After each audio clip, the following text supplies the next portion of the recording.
শেখ হাসিনা বাংলাদেশের রাজনীতিকে এমন একটা জায়গায় নিয়ে গেছে, সে নিজেই এমন একটা পরিস্থিতি তৈরি করেছে, নির্বাচনে অংশগ্রহণ করার তার কোনো অবস্থাই নাই।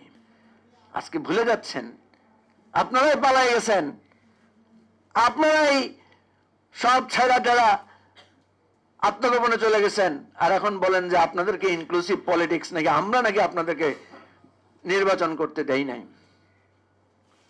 মনে রাখবেন 90 এরশাদের পতন হয়েছিল, কিন্তু এরপর এরশাদ নির্বাচন করেছিল, করেছে না ভাই?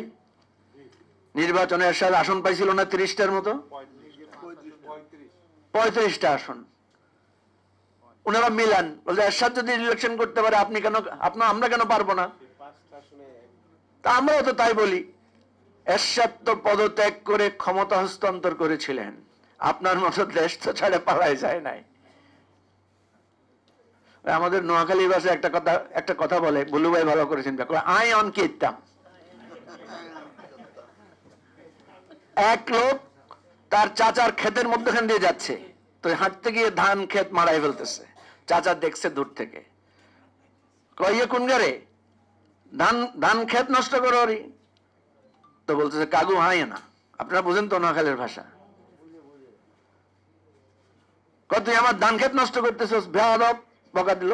তো ও তো ভয় পেয়ে গেছে, ভয় পেয়ে সে আবার পিছনের দিকে হাঁটা শুরু করছে, মানে আসছিল আবার চলে যাচ্ছে, কইছে আবার হিসের মুইও যায়, সে আবার পিছন দিকে গেলে তো আবার ধান নষ্ট হয়।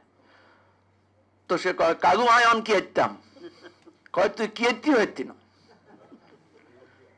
শেখ হাসিনা বাংলাদেশের রাজনীতিকে এমন একটা জায়গায় নিয়ে গেছে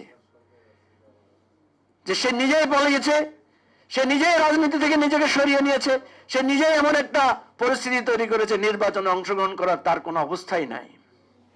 আর দায় দিচ্ছে এখন আমাদেরকে।